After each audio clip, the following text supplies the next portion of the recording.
श्रीरङ्गनाथपादुकासहस्रं पद्धति 13 परागपद्धतिः अनुष्टुप् पान्दुवः पद्मनाभस्य पादुकाकेलिपांसवः अहल्यादेहनिर्माणपर्यायपरमाणवः वसन्तमालिका तव सञ्चरणाद्रजो विधूतं यदिदं रङ्गनरेन्द्रपादरक्षे अलमेतदनाविलानि कर्तुं कतकक्षोद इवाश्युमानसानि पुनरुक्तपिता महानुभावाः पुरुषा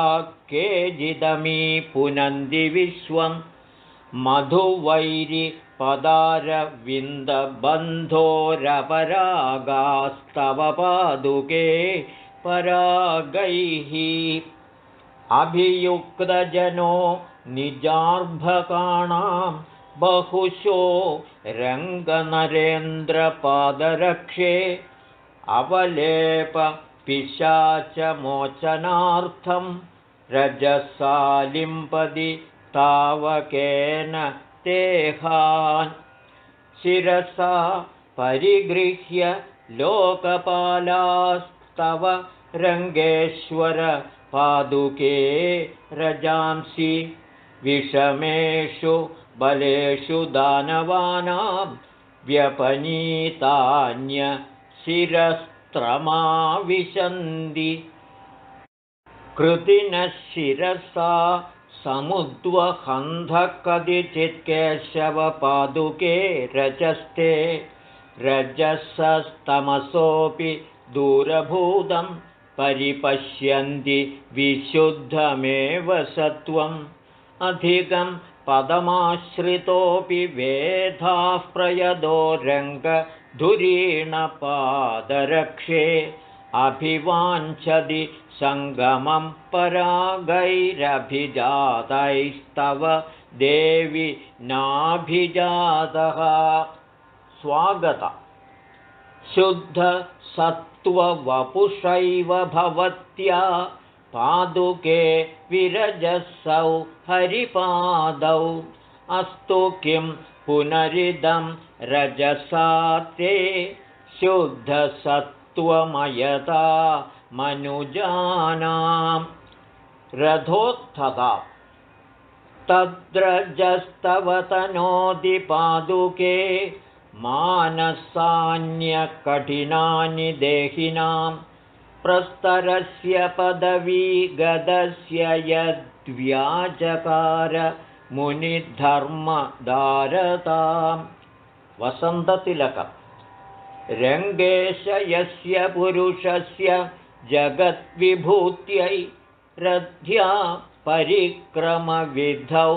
मणिपादरक्षे सीमन्तदेशमनवद्य सरस्वतीनां सिन्दूरयन्ति भवती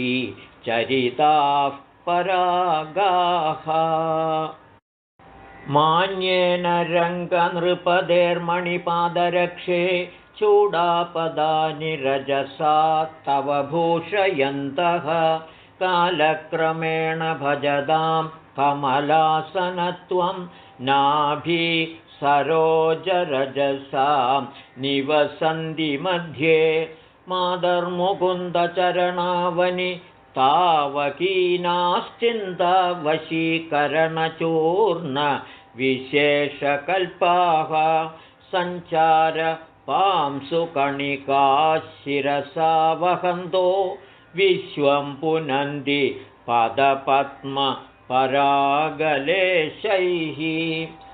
आयोजितान्यमलधीभिरनन्यलभ्ये पादावनिश्रुति वधूपटवासकृत्ये त्वत्सञ्चरप्रचलितानि रजांसि शौरेः प्रख्यापयन्ति पदपद्मपरागशोभा मूर्धानमम्बमुरभिन्मणिपादरक्षे येषां कदापि रजसा भवती पुनादि त्वामेव ते सुकृति न स्नपयन्ति काले मन्दारदामरजसा मकुडच्युतेन रथ्याविहाररजसा परिधूसराङ्गीं रङ्गेश्वरस्य ललितेषु महोत्सवेषु प्रस्फोटयत्यवनतो मणिपादुके त्वां गौरीपदि स्वयमिभाजिनपल्लवेन नेदीयसां निजपरागनिवेशपूर्वं स्पृष्ट्वा शिरांसि भवती भवरोगभाजां गाढं निपीड्य गरुडध्वजपादरक्षे मानग्रहं शमयतीव परैरसाध्यम् आपादवल्लभतनोरकुमारयून्नः पादावनिप्रविशतो यमुनानिकुञ्जान् आसीदनङ्गसमरात् पुरतः प्रवृत्तः सेनापराग इव ते पदवीपरागः गङ्गापगातडलता गृहमाश्रयन्त्याः पादावनिप्रचलितं पदवीरजस्ते प्रायेण पावनतमं प्रणतस्य शम्भोरुद्धोलनं किमपि नूतनमातनोति अन्ते तदा त्वमविलम्बितमानयन्ती रङ्गाद्भुजङ्गशयनं मणिपादरक्षे कामं निवर्तयितुमर्हसि सज्वरं मे कर्पूरचूर्णपटलैरिव धूलिभिस्ते रङ्गेशपादसह धर्मचरित्वदीयान् मौलौ निवेश्य महितान् पदवीपरागान् सन्तस्त्रिवर्गपदवीमतिलङ्घयन्तो मौलौ पदं विदधते विबुधेश्वराणाम् उपजाति मादस्तदा माधवपादरक्षे त्वयि प्रसक्तं त्वरयोपयान्त्यां परामृशेयं पदवीपरागं प्राणैः प्रयाणाय समुज्जिहानैः तथा गदा राघवपादरक्षे सम्पश्यमानेषु तपोधनेषु आसीदहल्या तव पांसुलेशैरपांसुलानां स्वयमग्रगण्या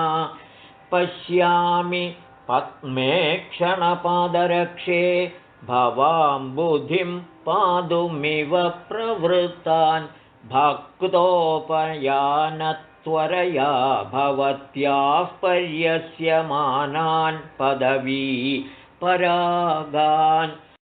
पञ्चायुधिभूषणमेव शौरेर्यतस्तवैते मणिपादरक्षे वितन्वदे व्याप्तदिशः परागाः शान्तोदयाञ्चत्रुचमूपरागान् मालिनी परिणतिमकठोरां प्राप्तया यत्प्रभावादलभशिलया स्वान् गौतमो धर्मदारान् पुनरुपजनिशङ्कावारकं पादुके तत् प्रशमयदि रजस्ते रागयोगं प्रजानां रजनि विगमकाले रामगाधां पठन्तः कुशिकतनयमुख्याः पादुके भावयन्ते उपलशकलसक्ताैस्तत्परागैरकाण्डे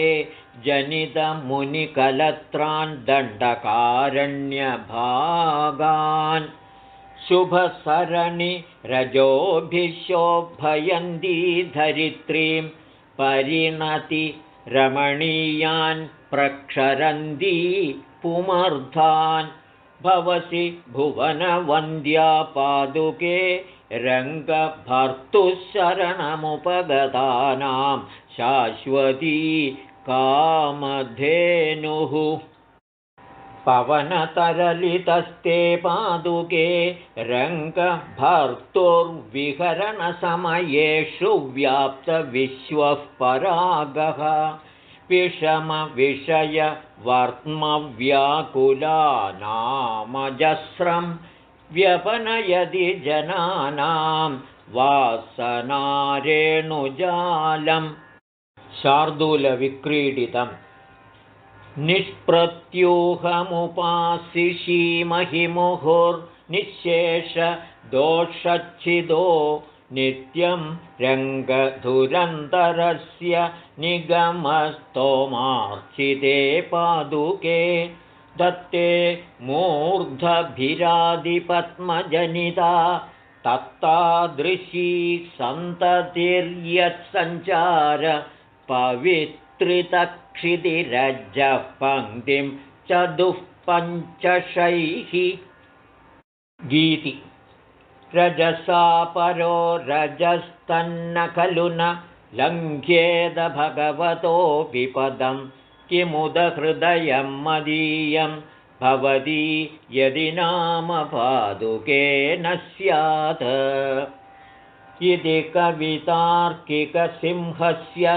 सर्वतन्त्रस्वतन्त्रस्य श्रीमद्वेङ्कटनाथस्य श्रीमद्वेदान्ताचार्यस्य कृतिषु श्रीरङ्गनाथ पादुकासहस्रे परागपद्धतिस्त्रयोदशी।